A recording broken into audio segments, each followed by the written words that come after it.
मध्ये संपूर्ण महाराष्ट्राच्या विकासात्मक जडणघडणीमध्ये भविष्यामध्ये पक्षाची वाटचाल कशी असावी या संदर्भामध्ये काही ठराव झाले।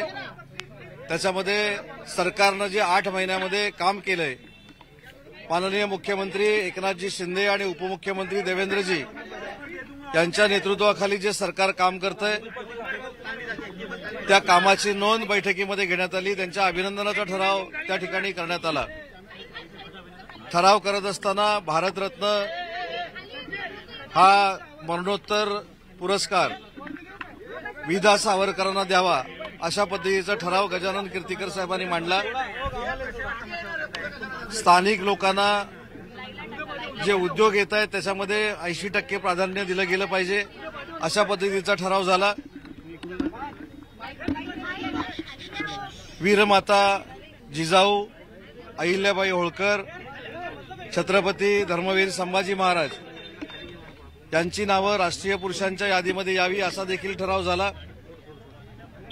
शिवसेना पक्षाची वाटचाल संघटनात्मक ही भविष्यामध्ये योग्य तऱ्हेने चालण्यासाठी शिस्तभंग समितीची एक स्थापना करण्यात आलेली आहे। त्याचं अध्यक्षपद मंत्री दादा भुसे यांना देण्यात आलंय।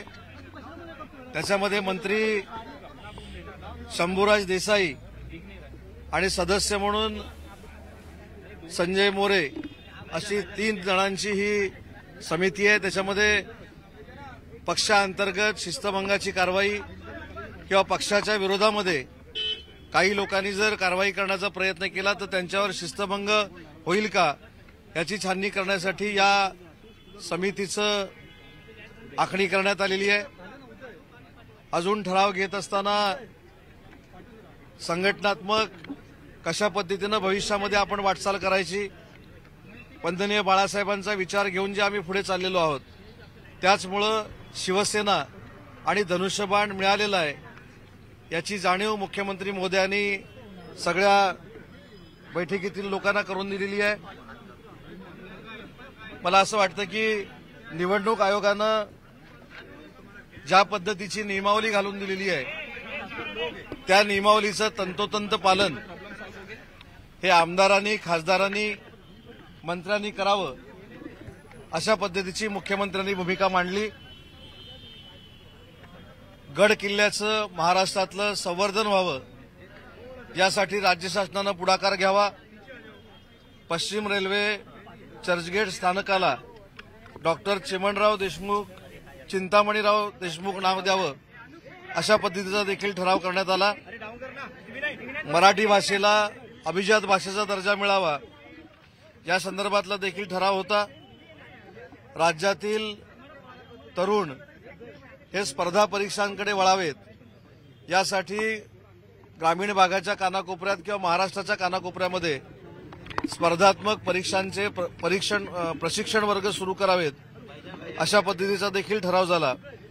आणि सगळ्यात महत्त्वाचा एक संकल्प ठराव झाला।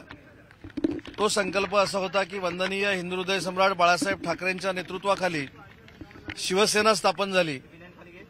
ही शिवसेना पुढे जात असताना सामाजिक काम घेऊन पुढे गेली। या शिवसेनेनं कोणाबरोबर युती करावी आणि कोणाबरोबर युती करू नये ही वंदनीय बाळासाहेबांची भूमिका होती। आणि याच उद्दिष्टानं वंदनीय बाळासाहेबांचा विचार पुढे घेऊन जात असताना एकनाथ शिंदे साहेबांनी जो उठाव केला त्याचं समर्थन 40 आमदार, 10 अपक्ष आमदार, 13 खासदार यांनी केलं। तर तो विचार कायमस्वरूपी टिकवण्यामध्ये कुणीही कमी पडता कामा नये अशी भूमिका मुख्यमंत्री मोदयांनी मांडली।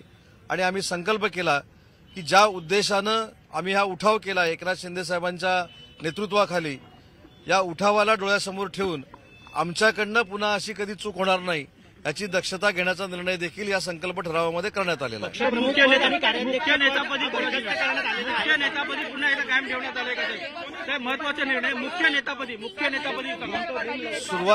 सुरुवातीलाच मी सांगितलं की शिवसेनेचे मुख्य नेते, महाराष्ट्र राज्याचे मुख्यमंत्री आदरणीय एकनाथ शिंदे साहेबांच्या अध्यक्षतेखाली ही सभा पार पडली।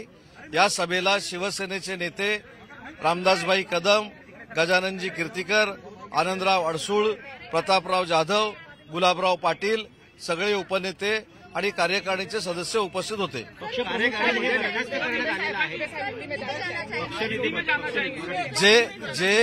जे कार्यकारिणीमध्ये ठराव झाले मुख्य नेत्यांच्या अध्यक्षतेखाली ते सगळे मी तुम्हाला सांगितलेले आहेत. याच्या व्यतिरिक्त कुठचाही ठराव झाला नाही.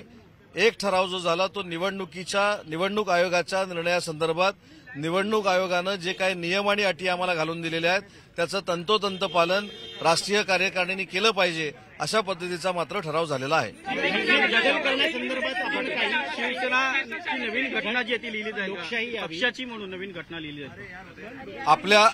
आपल्या सगळ्यांना माहिती आहे की निवडणूक आयोगानं जो निर्णय दिलेला आहे तो शिवसेना आणि धनुष्यबाणाचा दिलेला आहे आणि हा निर्णय देत असताना त्याच्यामध्ये ज्या काही घटनेमध्ये तरतुदी आहेत तशा पद्धतीनंच आम्ही सगळ्यांनी वागलं पाहिजे. आमचा जो काही पक्ष वाढवण्याचा संकल्प आहे तो तशाच पद्धतीनं असला पाहिजे अशा आशयाचे ठराव झालेले आहेत. सर, अब हिंदी में जानना चाहेंगे कि क्या रिजोल्यूशंस थे वो रखे गए, मंजूर किए गए. वीर सावरकर आज जो राष्ट्रीय कार्यकारिणी हुई है वो मुख्य नेता शिवसेना के एकनाथ जी शिंदे साहब के अध्यक्षता के अंदर हो गई है. उसमें स्वातंत्र्यवीर विदा सावरकर उनको भारत रत्न मिलना चाहिए, मरणोत्तर भारत रत्न मिलना चाहिए. जो यहाँ के निवडणूक आयोग ने जो कुछ नियमावली दी है उसको सामने रख के ही काम करना चाहिए. जो संकल्प वंदनीय बाला साहब ठाकरे जी का था वो आगे लेके जाना, जिसके लिए हमने उठाव किया था वो ध्यान में रख के आगे काम करना, ये मार्गदर्शन मुख्य नेता शिवसेना के एकनाथ जी शिंदे साहब ने सब राष्ट्रीय कार्यकारिणी को किया है. मुख्य नेता पद पर फिर से एक बार एकनाथ शिंदे इनकी मैंने पहले ही बोला है कि मुख्य नेता एकनाथ जी शिंदे साहब के नेतृत्व में आज की बैठक हो गई है, बाकी कुछ भी नहीं हुआ. कार्यकारिणी में क्या बदलाव, पद पर फिर विचार किया जाएगा, क्या उसे रद्द किया जाएगा? इसके ऊपर घटना में जो है वो किया जाएगा, लेकिन पक्षांतर्गत जो शिस्तभंग की कार्रवाई होती है उसके लिए कमेटी पहले ही बोला है कि मुख्य नेता एकनाथ जी शिंदे साहब के नेतृत्व में आज की बैठक हो गई है, बाकी कुछ भी नहीं हुआ. कार्यकारिणी में क्या बदलाव, पद पर फिर विचार किया जाएगा, क्या उसे रद्द किया जाएगा? इसके ऊपर घटना में जो है वो किया जाएगा, लेकिन पक्षांतर्गत जो शिस्तभंग की कार्रवाई होती है उसके लिए कमेटी गठित की गई है. उसके प्रमुख मंत्री दादाजी भुसे हैं. उस समिति में शंभूराज देसाई है और संजय जी मोरे जो हमारे सचिव है वो उस समिति में है. शिवसेनेतली जी कार्यकारिणीची जी संरचना होती ती संरचना याही कार्यकारिणीमध्ये कायम ठेवण्यात आली. शिवसेना आणि धनुष्यबाण आल्यानंतर घटनेप्रमाणे राष्ट्रीय कार्यकारिणीला संबोधित मुख्यमंत्री महोदयांनी केलेला आहे, नियमानुसार केलेला आहे आणि राष्ट्रीय कार्यकारिणी ही कुठच्याही राजकीय घटनेला समोर ठेवून घेतलेली नाही. उलट मार्गदर्शन करत असताना मुख्यमंत्री महोदयांनी स्पष्ट केलेलं आहे कोणाच्याही संपत्तीवर, कोणाच्याही अकाउंटवर आणि कोणाच्याही मालमत्तेवर आमचा अधिकार आम्ही दाखवणार नाही. आम्ही वंदनीय बाळासाहेबांचा विचार पुढे घेऊन चाललेलो आहे आणि वंदनीय बाळासाहेबांचा विचार हीच आमची संपत्ती आहे असं ठामपणाने पुन्हा एकदा राष्ट्रीय कार्यकारिणीच्या बैठकीमध्ये एकनाथजी शिंदे साहेबांनी सांगितलं.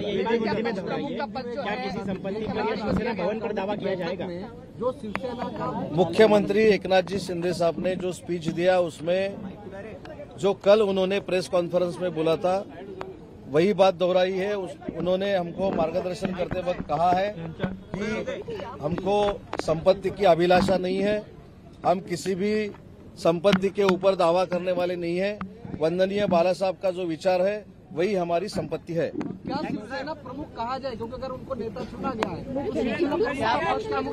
मैं पहले से आपसे चर्चा करते हुए बोल रहा हूं कि मुख्य नेता एकनाथ जी शिंदे साहब के ही नेतृत्व, मुख्य नेता एकनाथ जी शिंदे साहब के नेतृत्व में आज की बैठक होगी है. तो शिवसेना प्रमुख कौन होगा, क्या वापस कोई भविष्य में डिसीजन? मैंने वापस एक बात आपसे कहना चाहता हूं कि महाराष्ट्र राज्य के मुख्यमंत्री एकनाथ शिंदे साहब ये शिवसेना पक्ष के मुख्य नेता है और उनके नेतृत्व में आज की मीटिंग हमने ली है। तुमच्या पक्षाने विधिमंडळ पक्ष कार्यालय विधान भवनातील त्याचे ते ताब्यात घेतलेले आहे. लोकसभेतनं देखील त्याचा ताबा जो तुम्हाला मिळालेला आहे. आता ज्या शाखा आहेत किंवा इतर कार्यालय ते ताब्यात घेतील का? म्हणजे नाही, याच्यामध्ये दोन महत्वाचे मुद्दे आहेत.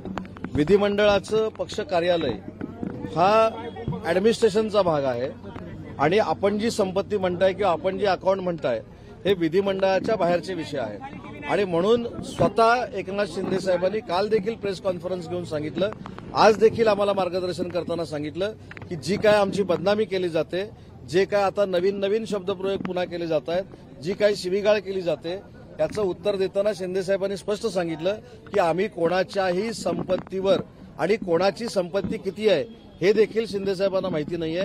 त्याच्यामुळे संपत्तीवर अकाउंटवर दावा करण्याचा काहीच प्रश्न येत नाही. वंदनीय बाळासाहेबांचा विचार हीच आमची धनसंपत्ती आहे असं स्पष्ट पुन्हा एकदा या बैठकीमध्ये एकनाथ शिंदे साहेबांनी सांगितलं.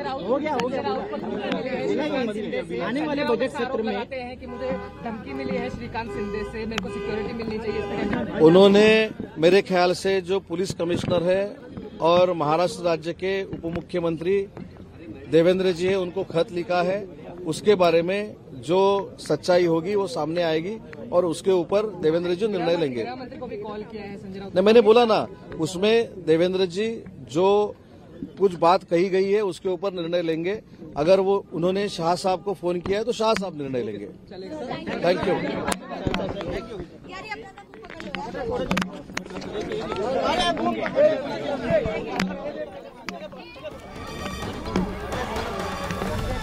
महाराष्ट्रातल्या भूमिपुत्रांना 80% नोकऱ्या, मराठी भाषेला अभिजात भाषेचा दर्जा, स्वातंत्र्यवीर विनायक दामोदर सावरकर यांना मरणोत्तर भारतरत्न, या सगळ्याबरोबरच बाळासाहेब ठाकरे यांचे विचार हेच आपलं धन आहे आणि त्यासाठीच इथून पुढच्या काळात काम करण्याचा निर्धार शिवसेनेच्या एकनाथ शिंदे यांच्या नेतृत्वाखाली झालेल्या या राष्ट्रीय कार्यकारिणीत करण्यात आला.